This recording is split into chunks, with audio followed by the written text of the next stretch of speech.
Good morning everyone. आज हम अपना नया चैप्टर स्टार्ट करते हैं। यह दीप अकेला, जो कि सच्चिदानंद हीरानंद वात्स्ययन अज्ञे द्वारा लिखा गया है।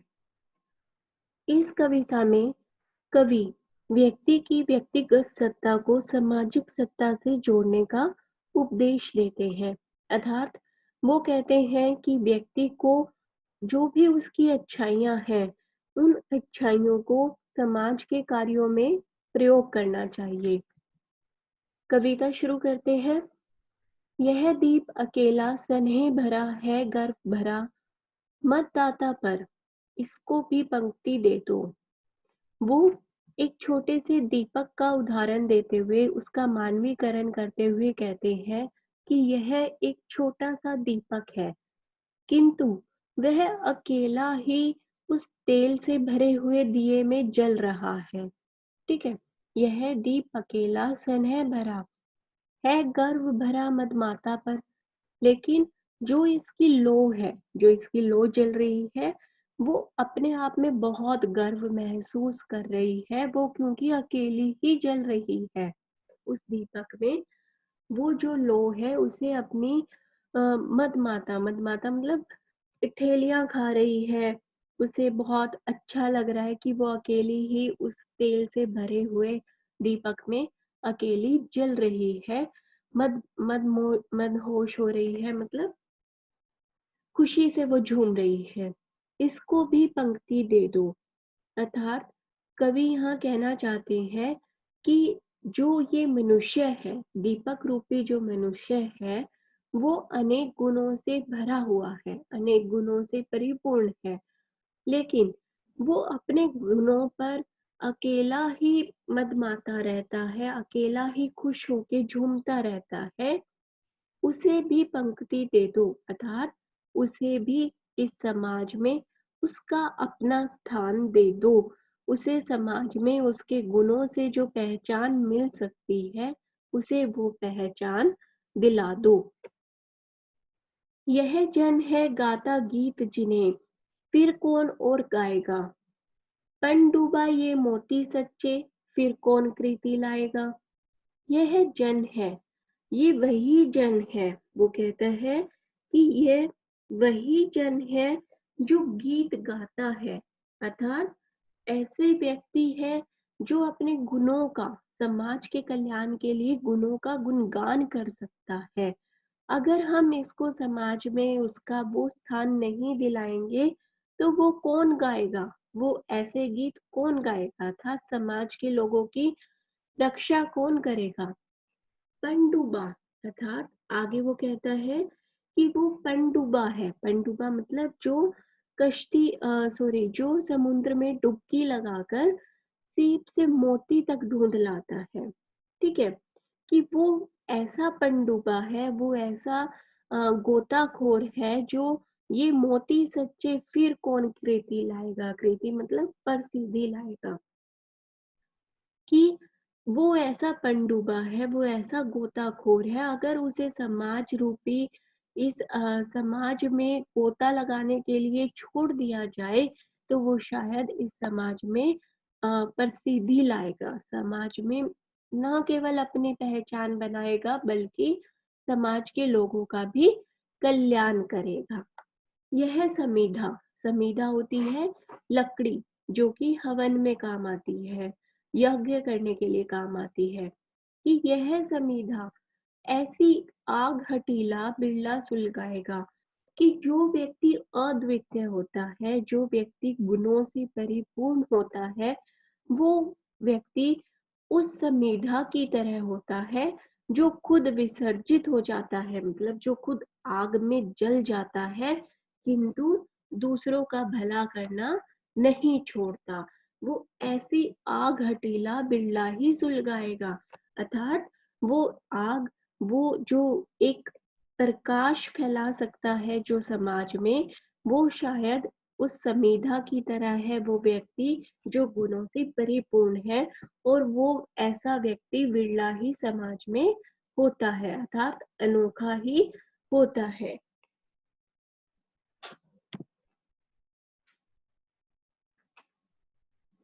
यह दीप अकेला स्नेह भरा है, गर्व भरा मदमाता पर, इसको भी पंक्ति दे दो।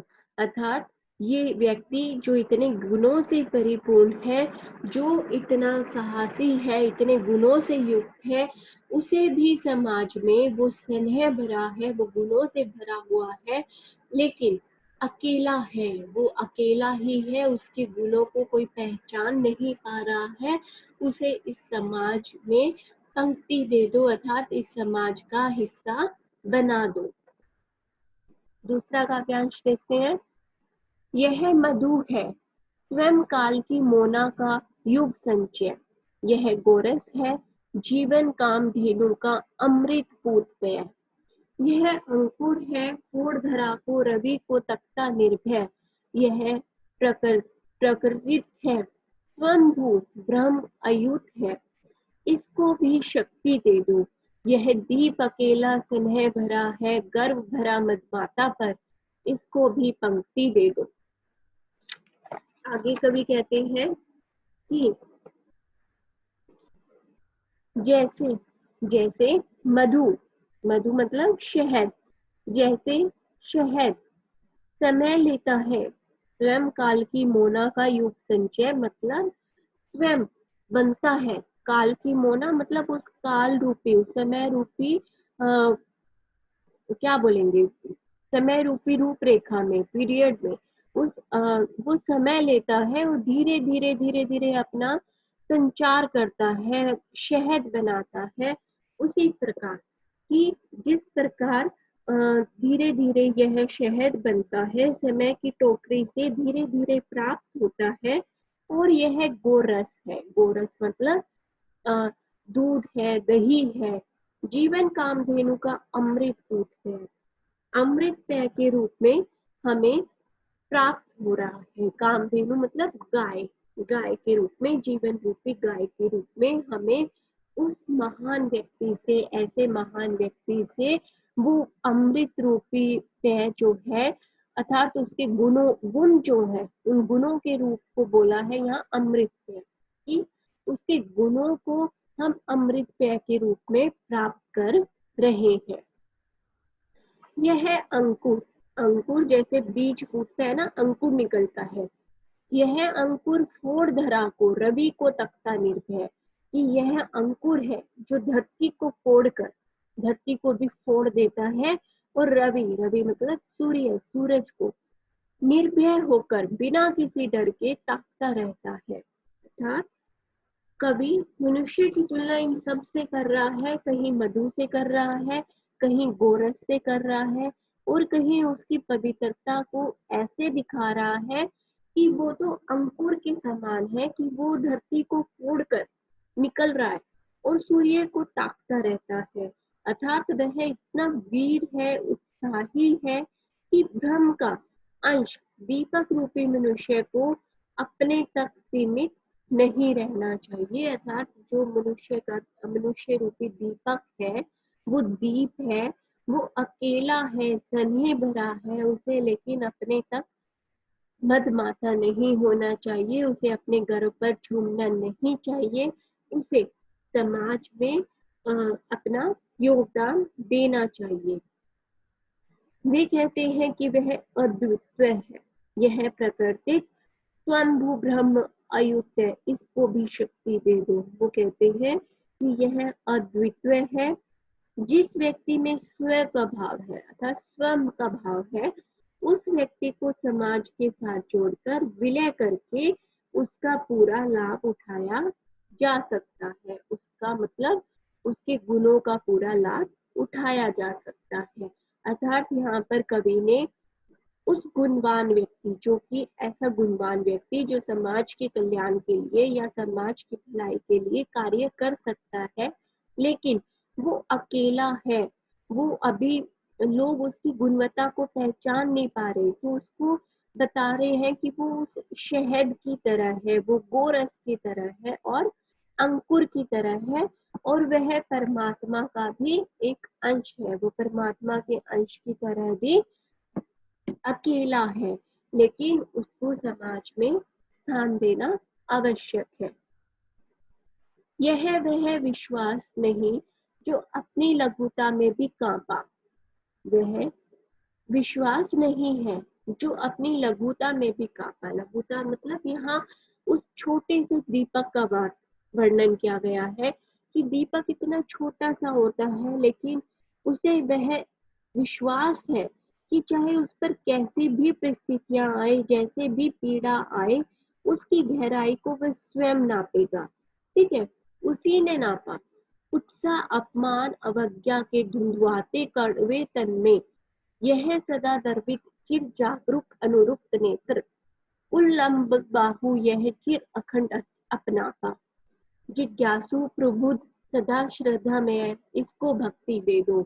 यह दीप अकेला स्नेह भरा है, गर्व भरा मदमाता पर इसको भी पंक्ति दे दो। आगे कवि कहता है, उत्साह मतलब निंदा, अपमान। ठीक है, अवज्ञा, अवज्ञा मतलब आज्ञा न मानने वाला। ठीक है, और अनुरुक्त नेत्र मतलब प्यार से भरे हुए नेत्र, अनुराग से भरे हुए नेत्र। चिर जागरूक कि वो दूसरों को, दूसरों के चिर को, दूसरों के शरीर को जागरूक करने वाला है। लंब बाहु, लंबाहु मतलब अपनी बाहें उठाए हुए है। ठीक है, जिज्ञासु है अर्थात सब कुछ जानने की इच्छा रखने वाला है। प्रबुद्ध है, बुद्धिमान है। श्रद्धा में है था, दूसरों के प्रति हमेशा श्रद्धा भाव रखता है। भावार्थ देखते हैं पूरा। यह वह विश्वास नहीं जो अपनी लघुता में भी कांपा।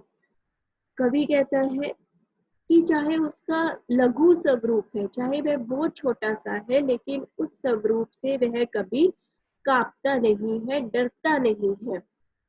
वह पीड़ा जिसकी गहराई को स्वयं उसी ने नापा, कि अगर उस पर जो भी पीड़ा आती है उसकी गहराई को वह स्वयं ही अपने आप ही नापता है, अपने आप ही दूर करता है।